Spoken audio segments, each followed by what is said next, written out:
Hello students, आज हम कारक के बारे में जानेंगे कि कारक क्या होते हैं।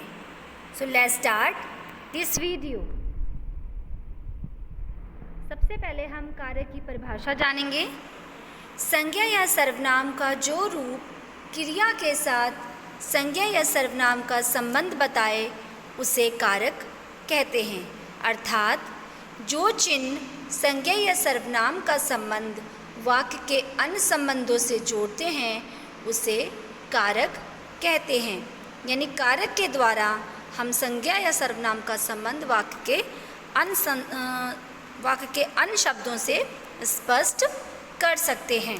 जैसे कि हम उदाहरण के माध्यम से समझेंगे।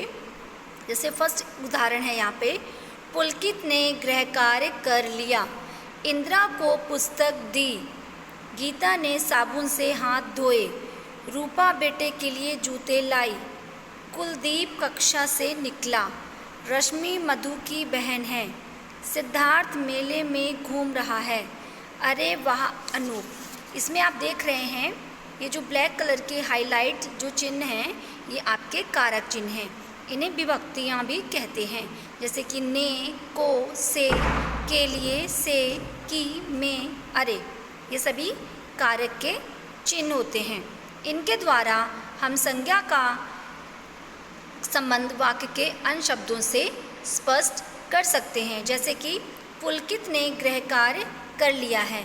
यहाँ पे आप देख रहे हैं ने शब्द जो है वो पुलकित और गृह कार्य इन दोनों के बीच का संबंध स्पष्ट कर रहा है। यानी गृह कार्य किसने किया है? पुलकित ने। अगर हम ने को हटा दें तो इससे ये स्पष्ट नहीं होगा कि कार्य किसने किया है।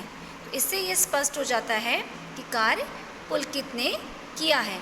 इस प्रकार ये कारक चिन्ह संज्ञा या सर्वनाम का संबंध वाक्य के अन्य संज्ञा सर्वनाम या अन्य शब्दों से स्पष्ट करते हैं। दूसरा उदाहरण देखेंगे, इंदिरा को पुस्तक दी। इसमें आप देखेंगे इंदिरा और पुस्तक के बीच जो है को शब्द जो है इन दोनों का संबंध स्पष्ट कर रहा है। यानी पुस्तक किसको दी जा रही है? इंदिरा को। अगर हम लिखेंगे इंदिरा पुस्तक दी, यानी को अगर हम हटा देते हैं तो उससे स्पष्ट नहीं होगा कि पुस्तक किसको दी जा रही है। तो को जो है वो स्पष्ट करता है कि पुस्तक किसको दी जा रही है। कभी कभी ये चिन्हों का लोप भी होता है, यानी ये चिन्ह नहीं दिए होते हैं सेंटेंस में, लेकिन फिर भी उसमें इनका सेंटेंस जो है वो स्पष्ट हो जाता है कि किसका किसके साथ संबंध है। उसके बारे में हम आगे जानेंगे जब हम कारक के भेदों के बारे में पढ़ेंगे।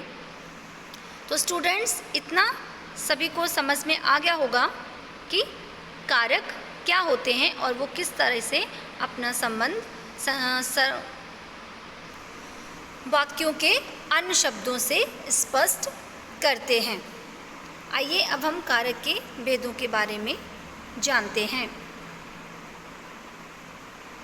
कारक के 8 भेद होते हैं।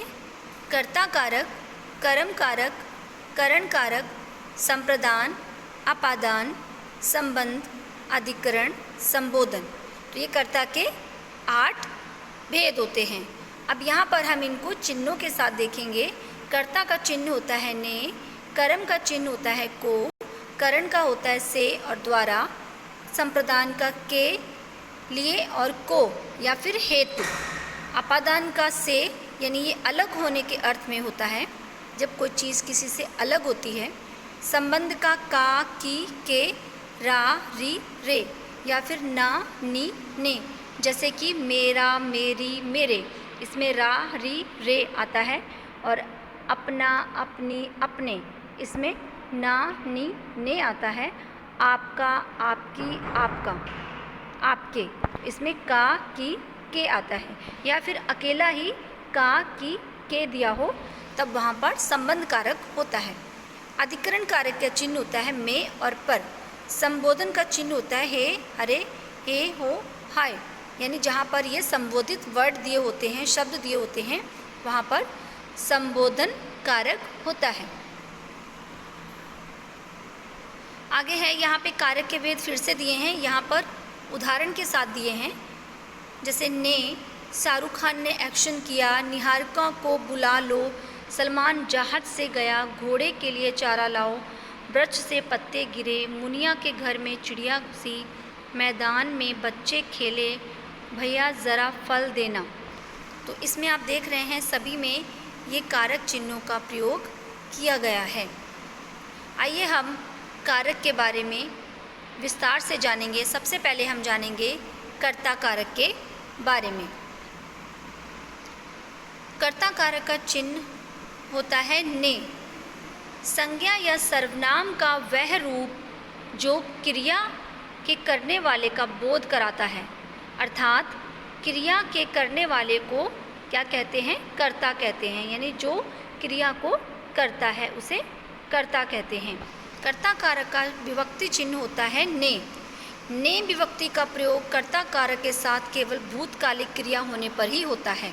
यानी जब हम कोई सेंटेंस बनाते हैं और वो सेंटेंस पास्ट टेंस में हो, भूतकाल में हो, तो वहाँ पर ही ने विभक्ति का प्रयोग किया जाता है। अगर हम सेंटेंस वर्तमान काल में या भविष्य काल में बनाएंगे तो वहाँ पर ने विभक्ति का प्रयोग नहीं होगा, लेकिन फिर भी वहाँ पर कर्ता कारक होगा। तो कैसे? जैसे अभिषेक पुस्तक पढ़ता है, इसमें आप देख रहे हैं इसमें ने नहीं है, लेकिन फिर भी अभिषेक का संबंध पुस्तक से है, क्योंकि इसमें ने छुपा हुआ है। क्योंकि पुस्तक किसने पढ़ी? अभिषेक ने। देखिए यहाँ पर जब हमने क्वेश्चन किया पुस्तक किसने पढ़ी? अभिषेक ने, तो यहाँ पर ने आ गया। तो यानी अभिषेक और पुस्तक के बीच में ने शब्द जो है वो संबंध स्थापित कर रहा है। आगे गुंजन हंसती है, तो हंसा किसने? गुंजन ने, तो यहाँ पर भी ने छुपा हुआ है। वर्षा गाना गाती है, तो गाना किसने गाया? वर्षा ने, तो यहाँ पर भी ने जो है वो छुपा है। अब आलोक ने पत्र लिखा, यहाँ पर जो है भूतकाल में सेंटेंस बनाया गया है, इसलिए यहाँ पर ने का प्रयोग हुआ है। तो इससे स्पष्ट होता है कि यहाँ पे कर्ता कारक है। आई होप सभी बच्चों को ये अच्छे से समझ में आया है। वन थिंग मोर, जब क्रिया के अकर्मक, जब कोई क्रिया अकर्मक होती है तो वहाँ पर भी ने विभक्ति का प्रयोग नहीं होता।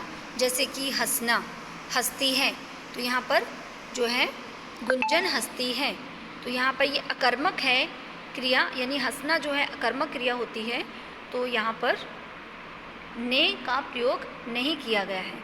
अकर्मक क्या होता है? यानी जब क्रिया के साथ क्रिया में कर्म नहीं होता है। ओके, जैसे यहाँ पे अभिषेक पुस्तक पढ़ता है, अभिषेक क्या पढ़ता है? पुस्तक, तो यहाँ पे पुस्तक कर्म है। लेकिन गुंजन हंसती है, गुंजन क्या हंसती है? तो यहाँ पे कुछ भी नहीं लिखा है, तो हमें कोई आंसर नहीं मिला, तो इसलिए यहाँ पे कर्म नहीं है। आगे है कर्म कारक। कर्म कारक यानी वाक्य में जब जिस शब्द पर क्रिया का फल पड़ता है उसे कर्म कारक कहते हैं। कर्म कारक में कर्म का होना बहुत ज़रूरी है, यानी अगर कर्म होगा तभी वहाँ पर कर्म कारक होता है, और इसका चिन्ह होता है को। कर्म कारक शब्द जो है वो सजीव हो तो उसके साथ को विभक्ति लगती है, यानी उसके साथ तभी चिन्ह लगेगा को जब वो सजीव हो, यानी लिविंग थिंग्स हो। अगर वो नॉन लिविंग है तो उसके साथ में को विभक्ति का प्रयोग नहीं होता। जैसे राम ने रावण को मारा, यहाँ पे आप देख रहे हैं राम और रावण दोनों ही सजीव हैं, यानी दोनों ही लिविंग हैं, तो यहाँ पर को विभक्ति आई है। लेकिन यहाँ पे नंदू दूध पीता है, यहाँ पे को विभक्ति नहीं दी है, क्योंकि दूध यहाँ पर निर्जीव चीज़ है। ठीक है, यानी इसका सेंटेंस ये भी हो सकता है नंदू दूध को पीता है, यानी को इसमें छुपा हुआ है। यानी जब कोई भी काम सेंटेंस में कोई भी जब काम हो रहा हो और उसका फल क्रिया पर पड़े, जैसे राम ने रावण को मारा, किसको मारा? रावण को।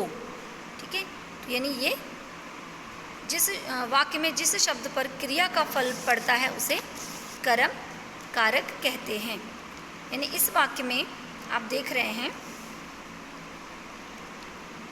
जो रावण है वो कर्म है, यानी किसको मारा गया? रावण को मारा गया। और मारना जो है मारा ये आपकी क्या है?